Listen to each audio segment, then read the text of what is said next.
পৃথিবীর মধ্যে যত ধরনের রহস্যময় জায়গা আছে তার মধ্যে একটা হলো রোমানিয়ার এই জঙ্গল। এই জঙ্গলে আজ পর্যন্ত যারাই গিয়েছে তাদের সাথে খুবই মিস্টেরিয়াস কিছু ঘটনা ঘটেছে। হয়তো কেউ এই জঙ্গলে প্যারানর্মাল কিছুর অনুভব করেছে, আবার কারোর সাথে এর চেয়েও অনেক বেশি মিস্টেরিয়াস কিছু ঘটনা ঘটেছে। যারা এই জঙ্গলে গিয়েছে তাদের কথা অনুযায়ী এই জঙ্গলে আশ্চর্য রকম একটা নীরবতা বিরাজ করে। অন্যান্য জঙ্গলের তুলনায় এখানে পশু পাখির দেখাও খুব একটা পাওয়া যায় না। কয়েক বছর আগে এই জঙ্গলে একটা সাধারণ মেয়ে অদৃশ্য হয়ে যায়, একদম গায়েব হয়ে যায়।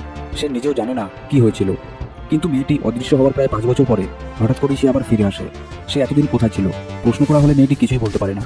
সে এটাও বলতে পারে না যে সে কোথায় গিয়েছিল। স্থানীয় মানুষের কথায় এরকম ঘটনা নতুন কিছুই না, এরকম ঘটনা মাঝে মধ্যে ঘটে থাকে এই জঙ্গলে। রিসার্চারদের মতে হয়তো এই জঙ্গলের সাথে এলিয়েনদের কোনো সম্পর্ক আছে, আর তারাই মানুষদের কিডন্যাপ করে নেয় তাদের উপরে এক্সপেরিমেন্ট করার জন্য। অথবা এই জঙ্গলে হয়তো এমন কিছু আছে যেটা মানুষকে অন্য কোনো প্যারালাল ইউনিভার্সে নিয়ে যায়। তবে এগুলোর কোনো সত্যতা যাচাই করা হয়নি। আপনি কি মনে করেন অবশ্যই কমেন্ট করে জানাবেন। Thanks for watching.